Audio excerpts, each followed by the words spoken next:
distinguished guests and my fellow panelists. Now. So I'm Coque Villegas. I'm a Chief Revenue Officer of First Gen. So First Gen is the power generation company of the Lopez Group. And we have, I think, one of the most balanced portfolio. We don't have coal in our asset portfolio. We have, right now, we are the largest RE producer with roughly 8,000 gigawatt hours back in 2023 now, primarily on the back of geothermal.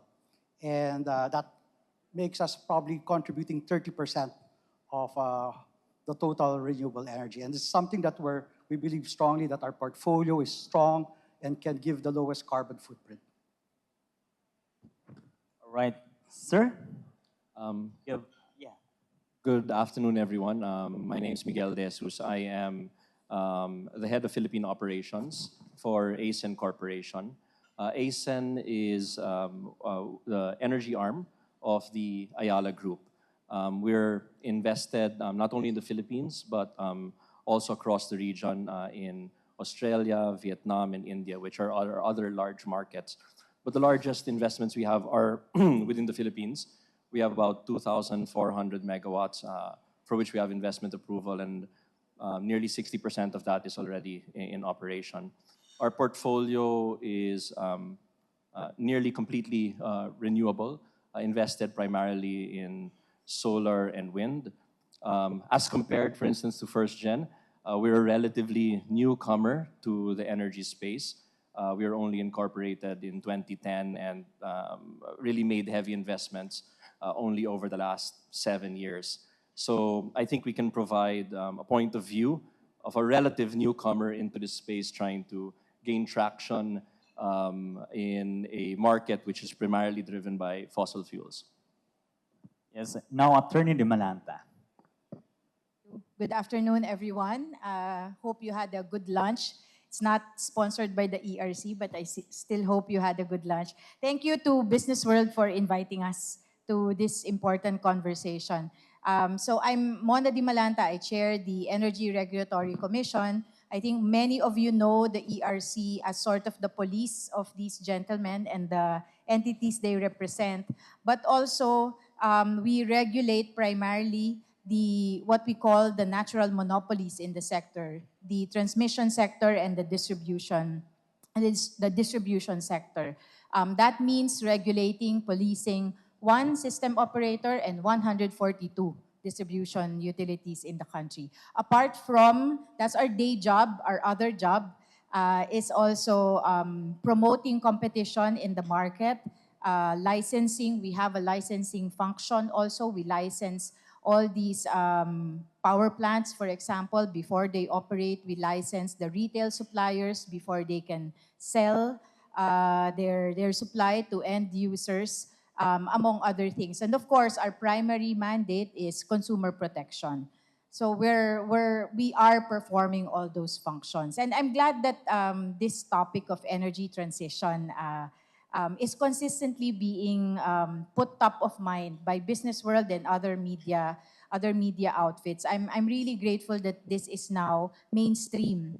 It used to be an oh by the way topic for many, many years. And I think this is a testament, the fact that this is now mainstream topic is a testament to the evolution that not just the power sector has been experiencing, but the evolution that's happening all over the world in different industries, not just in the power sector, as I mentioned, because we also have a transition happening in the transport sector. I was looking at the truck at the side, and I can't help but wonder, is this an EV truck? Because that's the direction we're headed, right? So, but you know, in the Philippines, we are confronting the challenges that are faced or that go with energy transition. But I think what we take for granted most of the time is that we are not strangers to transition in the Philippines. Perhaps aside from the energy transition currently happening, one big transition that has really had an impact on our rates is a transition from a public sector-driven to a private sector-driven industry. That has a clear impact on the rates. And that's why we're grateful to the gentlemen here and not that they are investing their own money, but the companies they represent. But it's really private sector now that's driving the investments in this sector. And this is one change that we also need to be reminded of when we are talking about the energy transition. Thank you. Thank you, Attorney Dimalanta. And now, Yusek Guevara. Thank you very much. First of all, thank you, Business World, for inviting the Department of Energy to be here today. I'm sure we'll have very good conversation because the people in the panel are very good and very knowledgeable people. My name is Rowena Cristina Lazaro Guevara. My initials are RCLG, resistor, capacitor, inductor, conductor. I'm an electrical engineer. And my nickname is GEV, as in Giga Electron Volts. The Department of Energy is the policy-making body that is making sure that the Electric Power Industry Reform Act is being fulfilled. We are on the 24th year, and we'll be celebrating a quarter of a century anniversary of EPIRA by next year. When we talk about elevating energy transition, I would like to talk first about energy transition. Most people think that energy transition means turning off the coal-fired power plants. If you turn off the coal-fired power plants today, we will have a blackout of the entire country. When you say transition, it seems that there's a suggestion of gradualness, and it has to be calculated and calibrated. We don't want to miss out on the economic growth of the country by suddenly turning off our coal-fired power plants. But we do have a plan. The department is coming up with what we call the coal transition policy, and we have already received the presidential directive in how to approach coal transition in the country, making sure that we deliver on our promise of the nationally determined contribution, but at the same time, we also grow economically.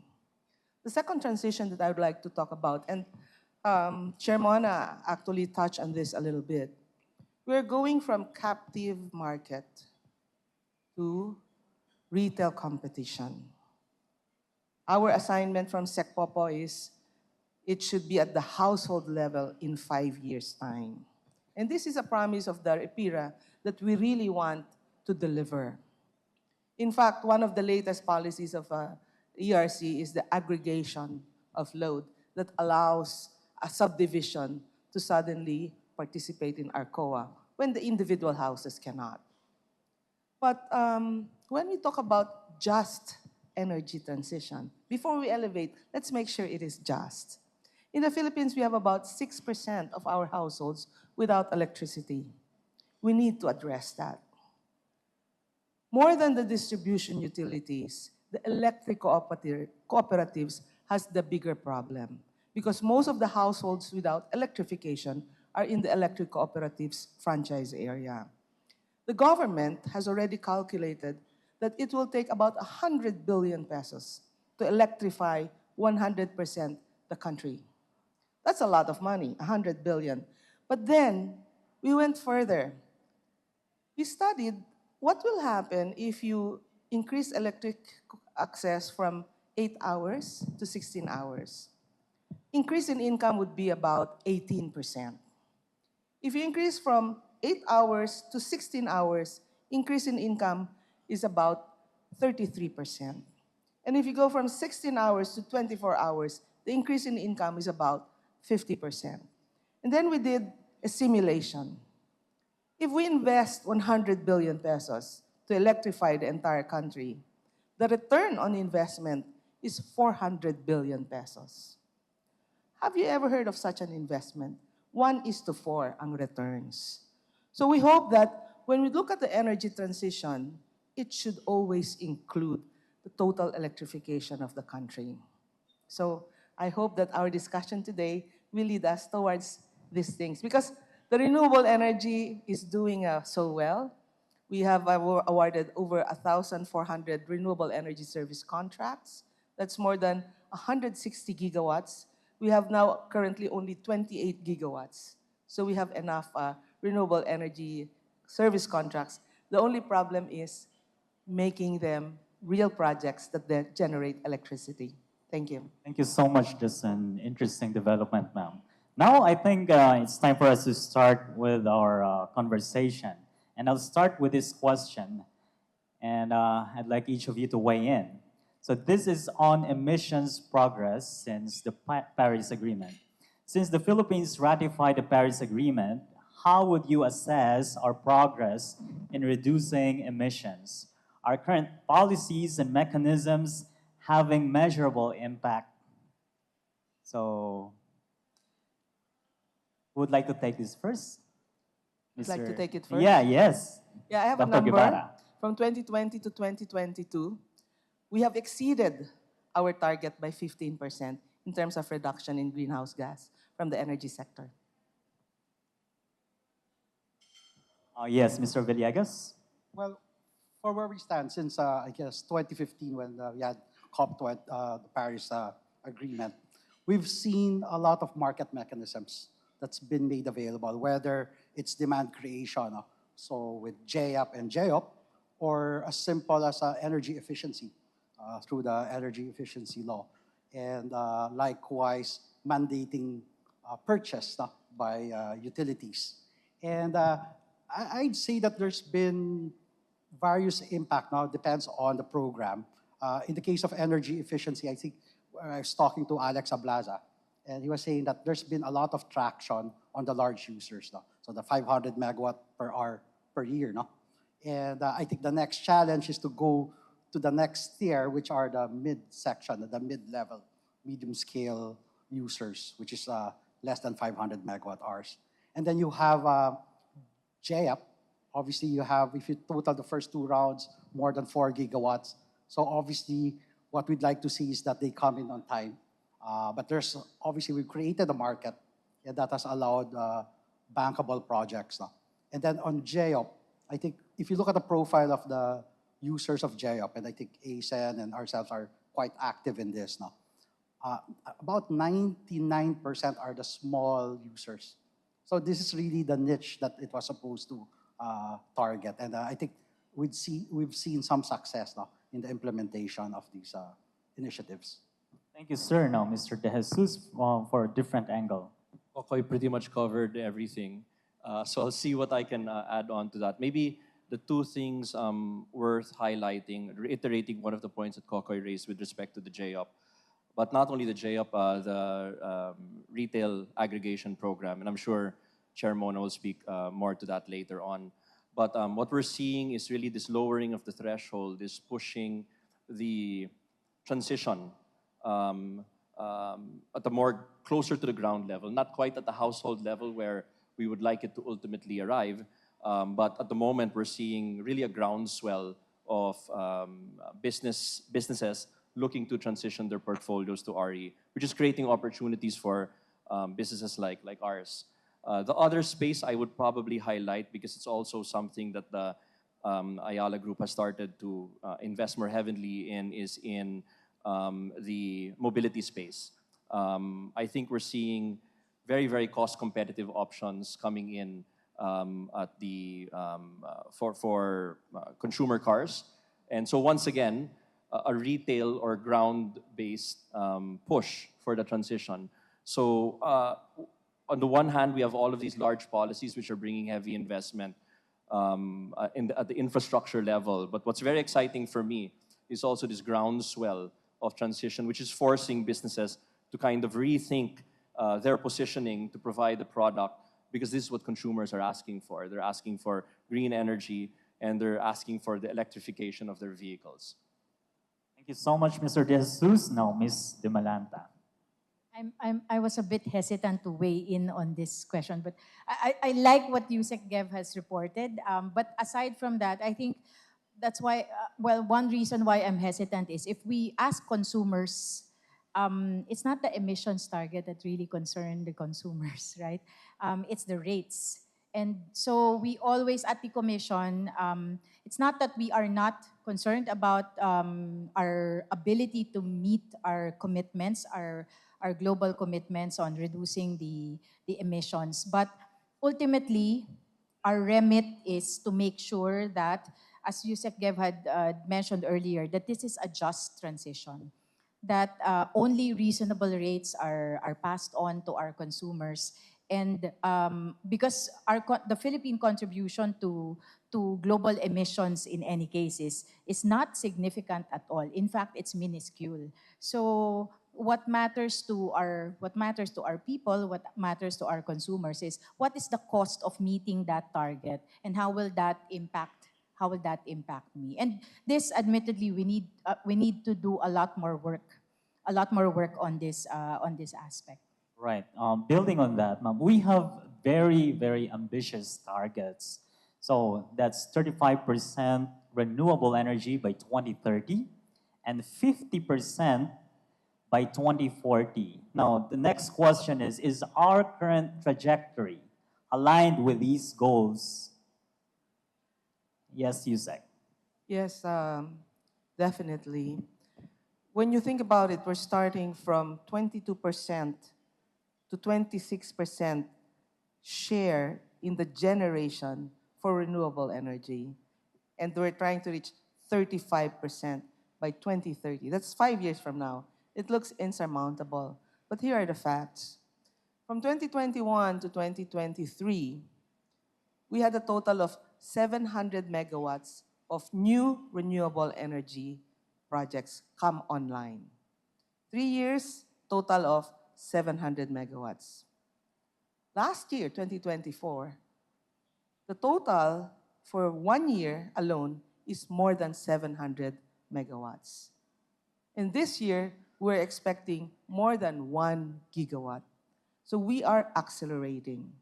And in fact, based on our what we call committed projects, these are renewable energy projects that already have either financial closure or they have already started constructing. We have about 9.5 gigawatts of solar, and we have about 7.5 gigawatts of wind. So that's about 18 gigawatts.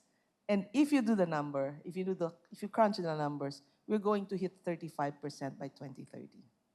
Okay, do you agree, Ms. De Malanta? Yes. Actually, I was going to add to what Yusek Gev was saying. Yusek Gev was talking about the supply side, right?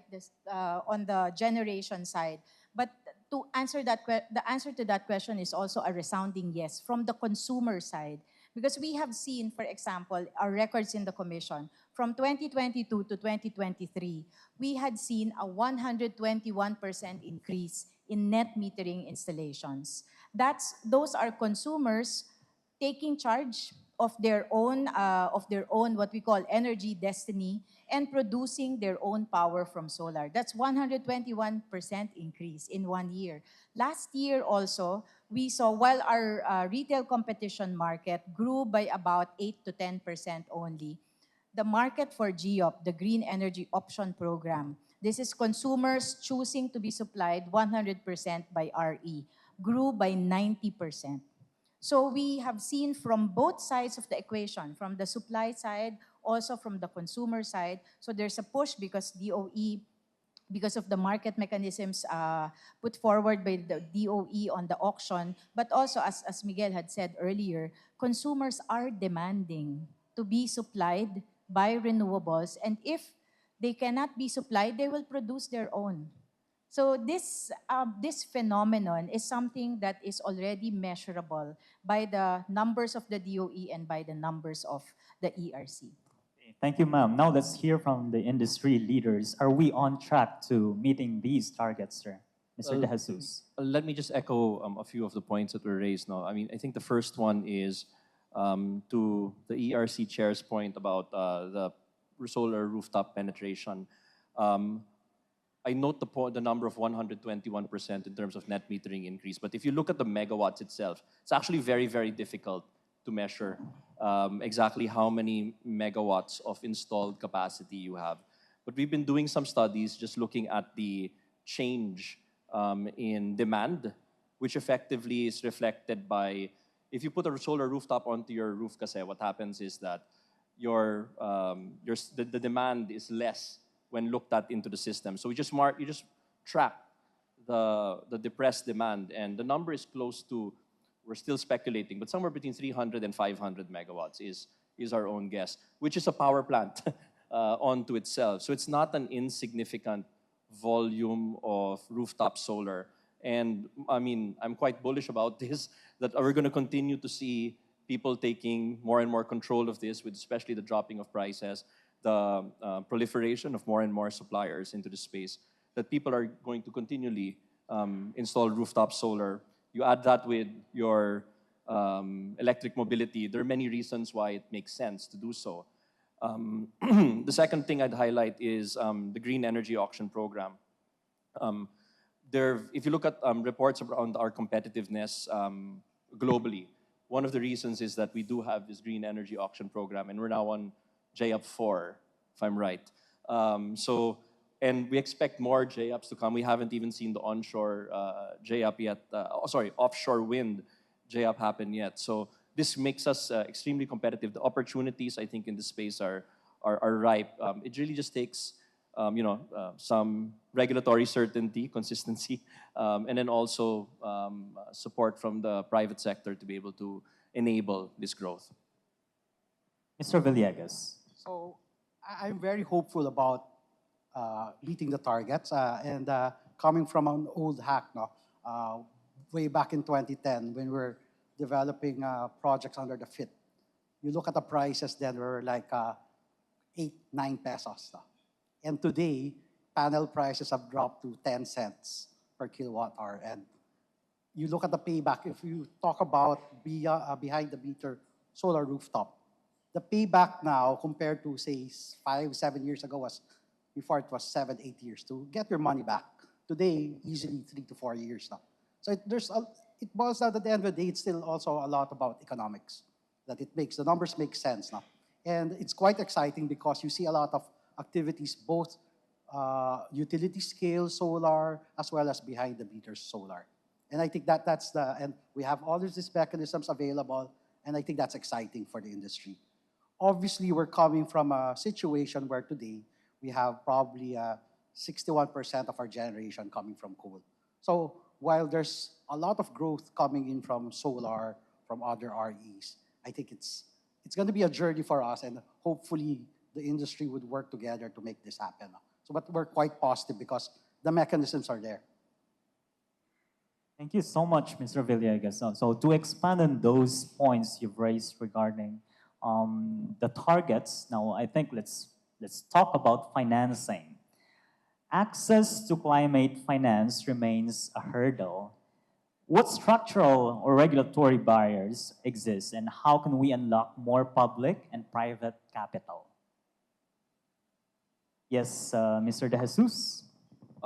So I don't do financing myself, but at one point I was doing energy financing projects, and at least I'm a little surprised by the assumption that climate financing in general is not available, right? Because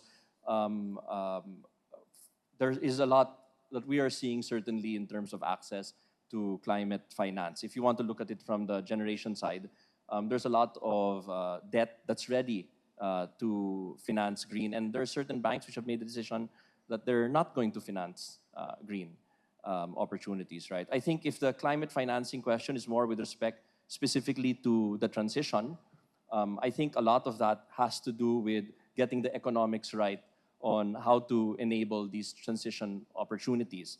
So we made a commitment to shut down 1 coal plant by 2040, and we're currently looking at the manners in which we can do this. I think Yusek Gev made some references to a mechanism that will be put in place and how it has support of the government to allow such potential revenue streams to enable this transition. And if anything, I think that's the one space where we haven't yet seen the economics clear completely so that financing can come in. Because at the end of the day, the banks just want certainty of payment, right? And what's important, therefore, is to ensure that the revenue stream to any of these transitions or projects is clear. How about Mr. Villegas? I share the observation of Miguel that there are financing available. I think a lot of on the equity side, and we see with the liberalization of RE, can now have 100% foreign investors, which is a big thing. I think I'd probably focus on certain technologies now, whether if it's wind or something close to our heart at first gen is EDCs, geothermal. And geothermal, I think, is quite impactful because it's 24/7 base load RE. So you won't get that in any other technologies. But it has a high exploration risk now. So it's like drilling an oil and gas on a field where you have to drill a couple of wells to establish the viability, and maybe it cost you $5 million one well. So that's quite a big amount. And I think with the partnership of the DOE and ADB, they came up with a facility called the Geothermal Resource De-risking Facility.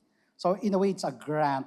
If it becomes a dud, then it's a grant. But if it works out, then you'll pay for it over time now as a loan. And these are the things that's quite important to enable, because we're quite fortunate as a country that we're in the ring of fire.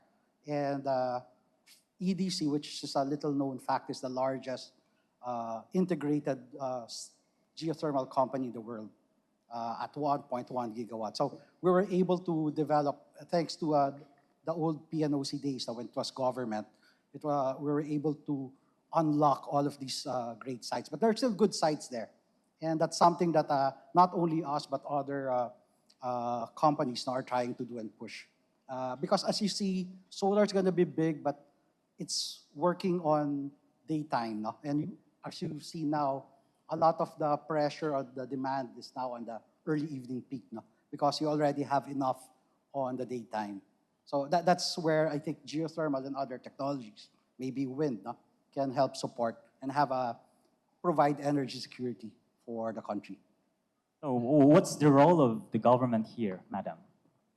I think from our end, I share, I think, the sentiment that the financing is available. The gap that we need to bridge, and this is where government agencies like ourselves and the ERC and DOE are helping out on, is really to recalibrate the narrative for our financing, for the financing sector. Because the old narrative, where the expectation is that as long as you have one anchor off-taker, and that's probably the biggest distribution utility in the country, that's the only game in town. And that financing will be made available to the developers as long as they have that one off-take agreement from that single big off-taker. But that's no longer the situation now. There are various cash flows that can be optimized by the developer coming from, and not necessarily coming from, a distribution utility. Because most of the time, the developer would want, or the financing institution would want, an off-take, a long-term off-take agreement from the distribution utility, because they wanted the certainty. But what comes with that certainty is also the regulatory oversight on that contract, which is a hurdle in itself, in a way, because you'll be constantly under the regulatory scrutiny. But there are other revenue streams available that are already liberalized, like that sale to the contestable customers under ARCOA or the Green Energy Option Agreement. There can be sales also to the market, or participation in the green energy auction, where there is regulatory oversight, but it's addressed ahead of the game, so that while you continue your contract for 20 years, there is already that certainty on the pricing. So the job that we need to do, and we have been working on it. Yusek Kev and I sat in at least 2-3 meetings, no, ma'am, with the Bangko Sentral, because they organized this forum with the banks, is to explain to the bank the new investment environment in the power sector. And I'm very excited about this, because we are, as more customers migrate to the contestable market via the retail aggregation program and the other programs of the government, there will be more revenue streams and combinations of these revenue streams that now our financing institutions, I hope, will also get to appreciate. Thank you. Now, Dr. Guevara. I'm glad that you already mentioned about the geothermal de-risking facility. You make it sound so easy. But actually, it took about maybe 4 or 5 meetings between the Department of Energy and the Department of Finance to get this going. Because climate financing requires sovereign guarantee. And when we realized that that was a requirement, we went to DOF and we had 5 things that we were asking for. Geothermal de-risking, we're also asking for the total electrification, energy efficiency and conservation. We're also looking at the hybridization program of the National Power Corporation. And the 5th one is on transmission. And when we realized, ADB was very good at educating us about blended financing.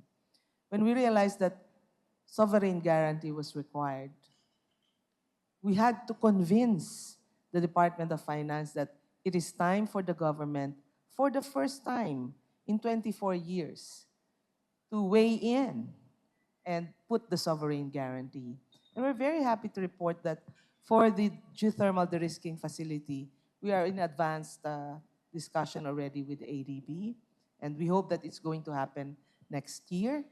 As he mentioned, if the well is dry, then it becomes a grant to the company, and the sovereign guarantee kicks in. On the other options that we're asking for, we're still under negotiation. But there's something I also learned about climate financing. It sounds as if those who are responsible for climate change are going to help those who are affected heavily, like the Philippines, in this climate financing. But I learned that some of them are not really that altruistic. For example, one lender requires that they're going to invest something in the exploration, but for the lifetime of the plant, the Philippines cannot claim carbon credits. We do not want that to happen because at the end of the day, we would like to be able to benefit also from the carbon credits so that we can use the carbon credits to lower the cost of electricity. So climate financing, as I'm learning in the past year, is quite complex. Very easy to say, but very difficult to get. Yes, and thank you, madam. And the next question actually is very related to still financing. The Philippines has been ranked the second most attractive emerging market for renewable energy investment. That's according to 2024 Climate Scope Report. So how can government and industry, the energy industry, translate this into real investments? I know you've shared some specifics already, but we can share more, I think. Thank you. We also asked BNEF, why did we become number 2? And we found out that we were number 1 in policy. So the government has already done its part. So they were looking for the following: renewable energy target, we have that. Renewable energy auction, we're having 4 this year. Feed-in tariff, we already finished with that except for run-of-river. Net metering, that's happening today. Import tax incentives, we give that. VAT incentives, we give that. Priority grid access, we also give that. Renewable mandate, we give that. Renewable energy certificates, we check. We are the only country that checked all. That's why we were number 1 in terms of policy. But now, translating that into reality, the execution largely falls on the private sector. So I'd rather they say what they are encountering. Yes, Mr. Villegas. No, that's true. When I was thinking about that question, that in fact there's a lot of mechanisms already. So it's a matter of fully implementing it. But the question is on our side, on the private sector. I think the onus is on us to deliver quality RE projects. And when I say that, it has to be, I guess, using the best technology, tapping the best site, and to deliver the most cost-effective power and deliver it in a timely manner. And but I guess as much as we also have, I guess, execution risk, part of that also is, I guess, in our ability to secure permits and other regulatory licenses. So that's the, I guess, the tension. No? And we've seen that, say, in the FIT, no? ACEN and ourselves, where it was like a race. No? So it was quite stressful because what you need to do is deliver all permits so that you can mobilize and construct the transmission line, get the right-of-way. So I guess it's really a partnership, no, between government and private sector to make it happen. Sir? Yeah, I mean, I think Yusek Gev's challenge to the private sector is a fair one. I think we just have to recognize that sometimes it takes a little bit of time for the private sector to get ready for what's opened up. You have to remember these are large infrastructure projects. And any large infrastructure project, there's a period for pre-development, there's a period for siting, there's a permitting issue. We don't need to talk about, I think in this forum specifically, some of the de-risking that needs to be thought of in terms of transmission risk and exposure.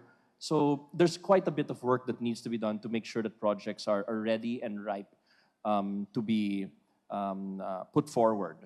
I think that would be one side. And then I think the other one, which is a continuous conversation, obviously, between the private and public sector, is the rate pricing.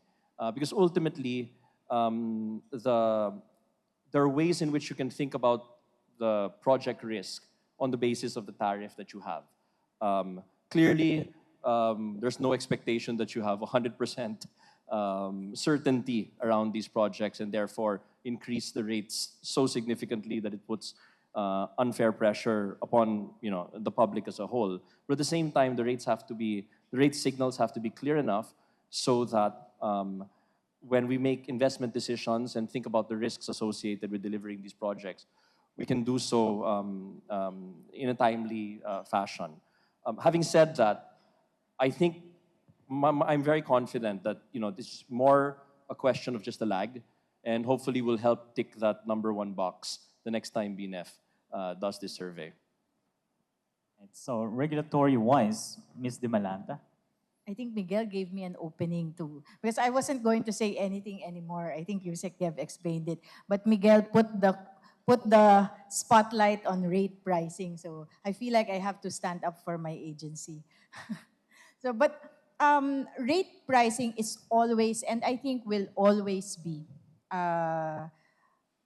a tricky situation or a tricky topic to navigate, which I think is absolutely expected, because that's where we really weigh in or balance the stakeholders' interest in the form of the generator's interest and also consumer protection. So that's really where the battle is. So, and our perspective, the ERC's perspective, has always been long term. So even if Koke was talking about the FIT rates set in for example, for solar in 2014, 2011, but I think the first entry was around 2014, 15. So that was the first year. It was set at 9 pesos, 9.68 pesos per kilowatt hour. Imagine selling solar today at 9 pesos, 9.68. That's overpriced, right? If we think about it at today's time. So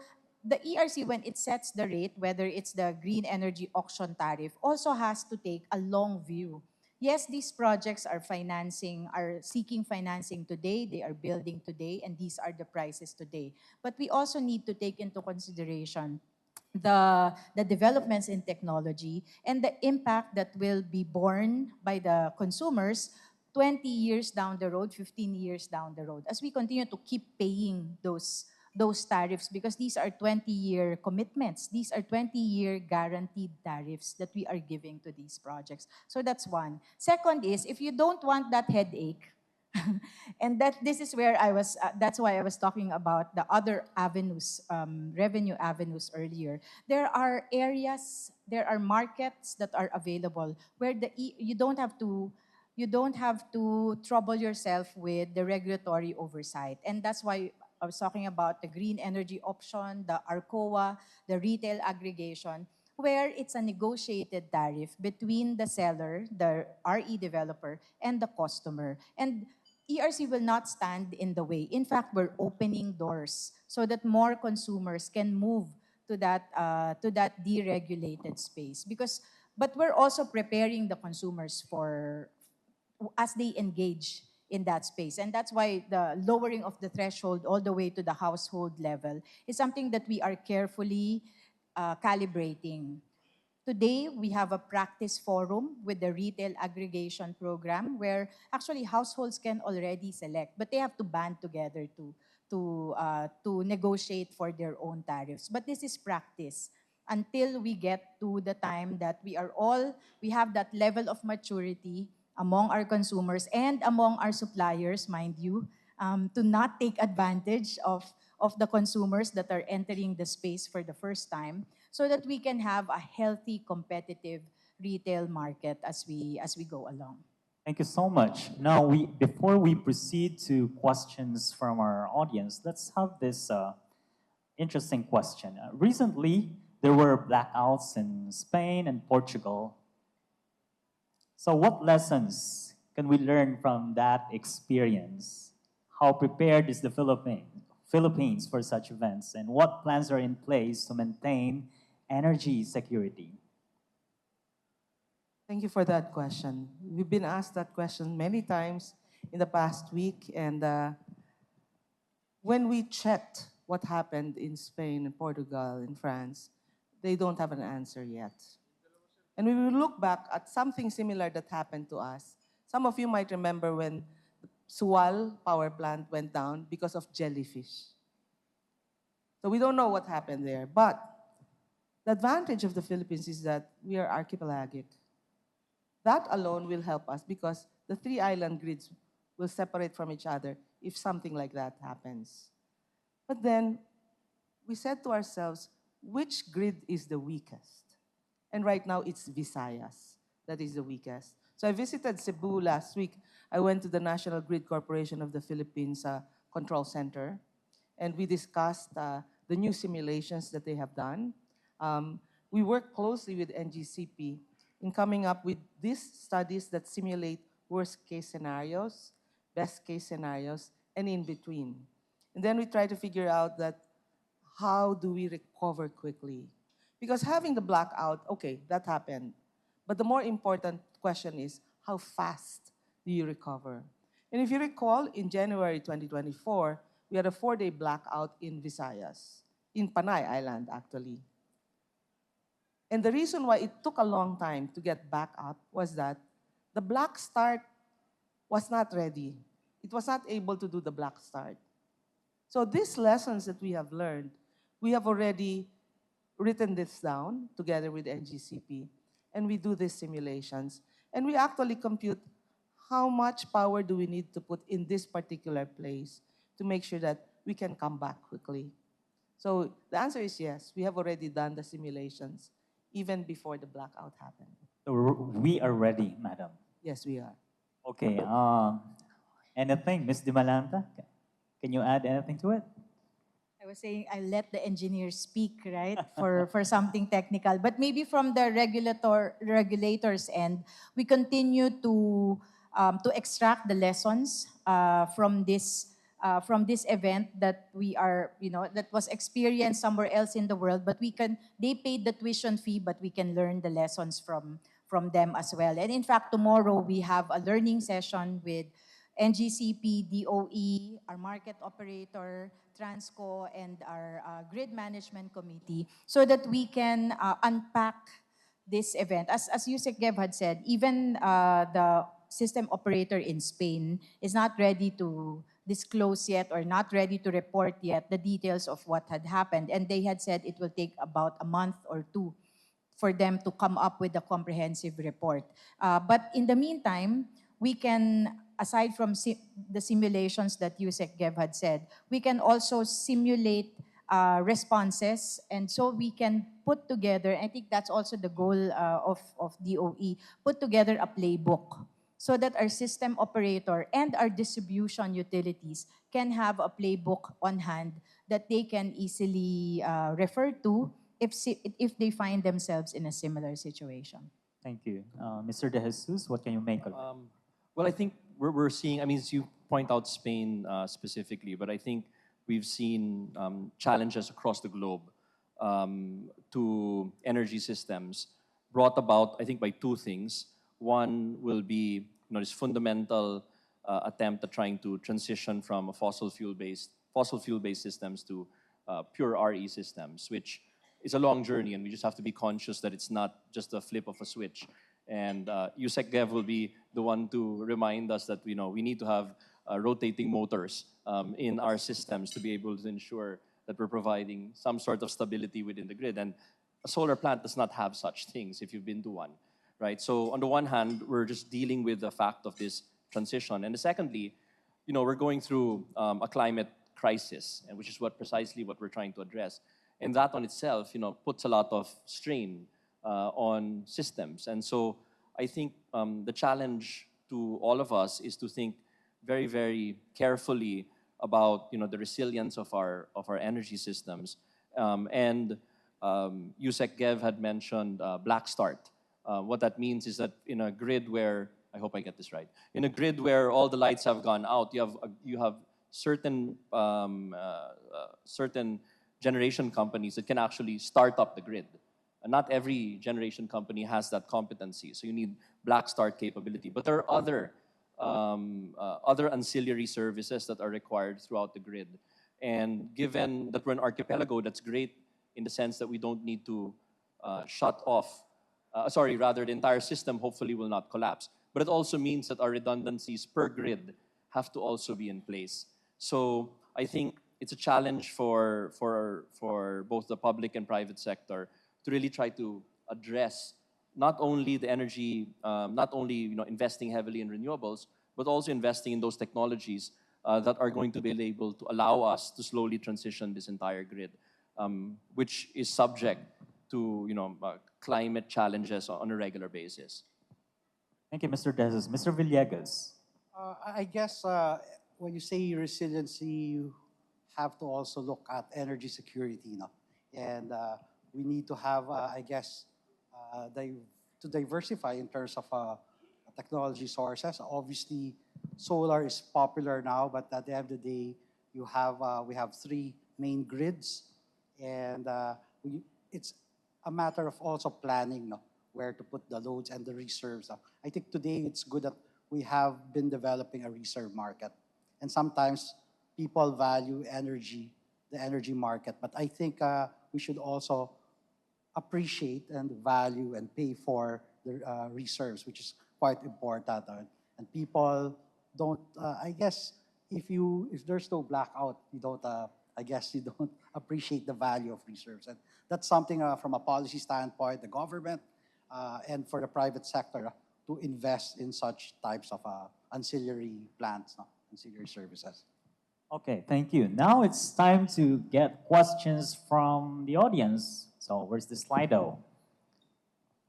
Okay, it's on the screen. Do Filipinos really want more renewables?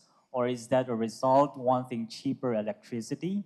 What does that mean for our country's energy and electrification? So who would like to take this first?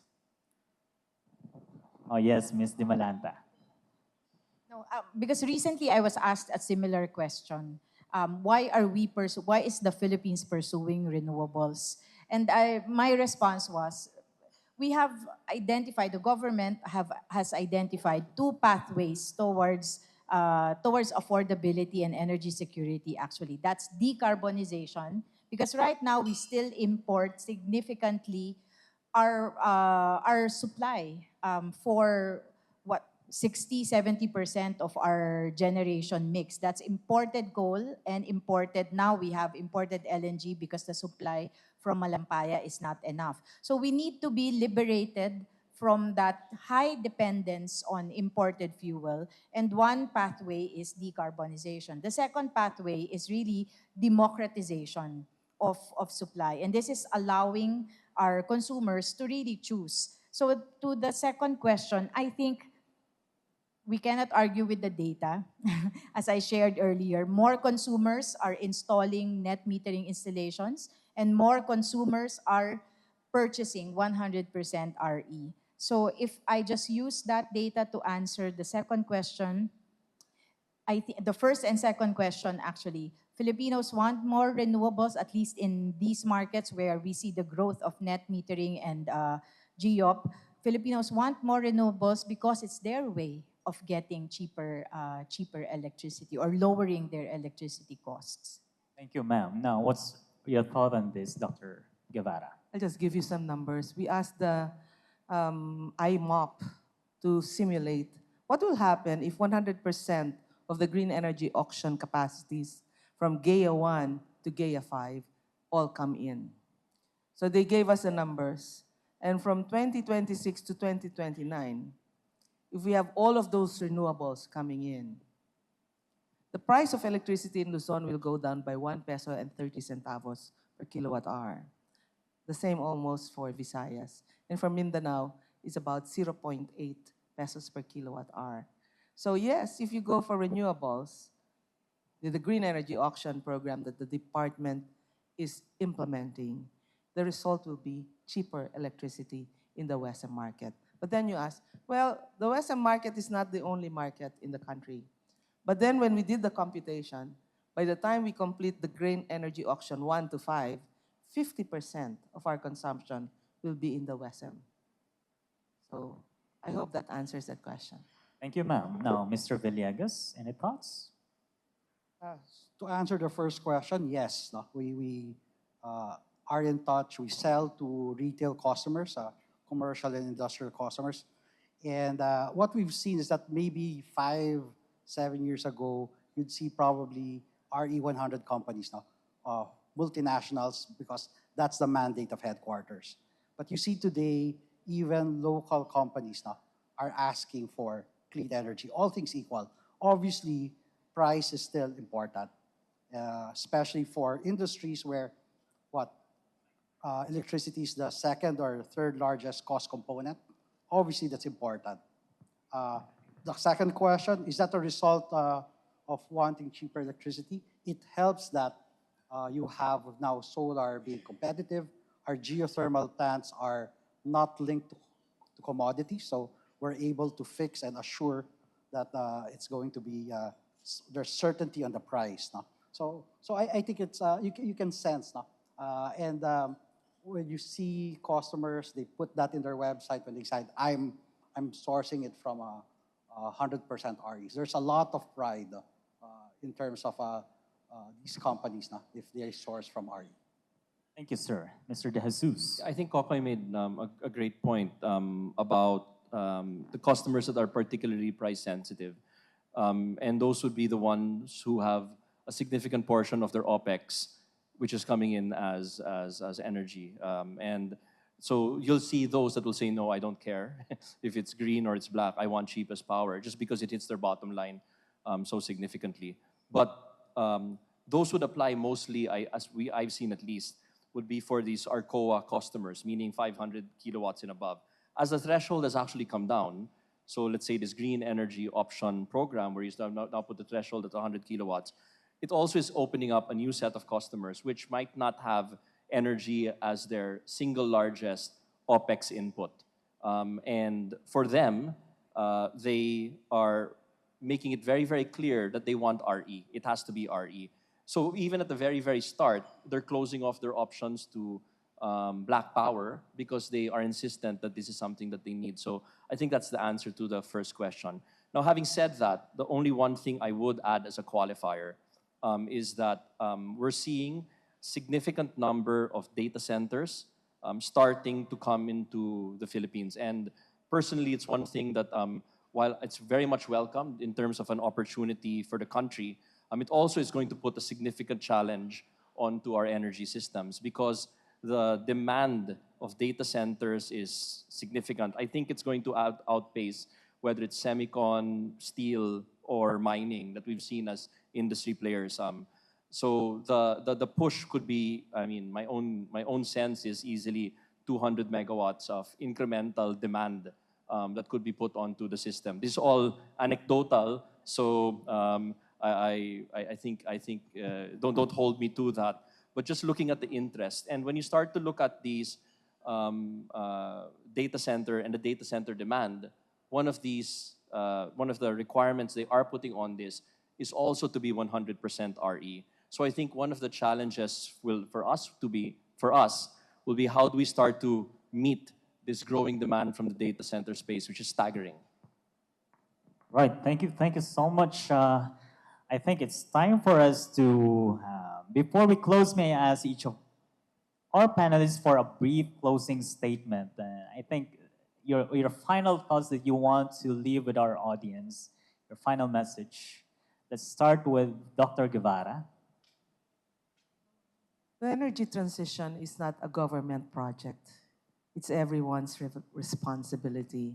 We're fortunate that the private sector in the energy sector is quite responsive. But at the end of the day, we can only elevate energy transition if it is going to be a whole of country effort. Thank you. Thank you. Ms. Dimalanta. I'll pick up from what Yusek Gev said about transition, that it is not a project. In fact, I think the transition does not have an end. It is just this is a phase of a transition that we're going through. There will be a next phase, as I said, as we see more customers moving to the contestable market where consumers are really taking on defining their own energy destiny.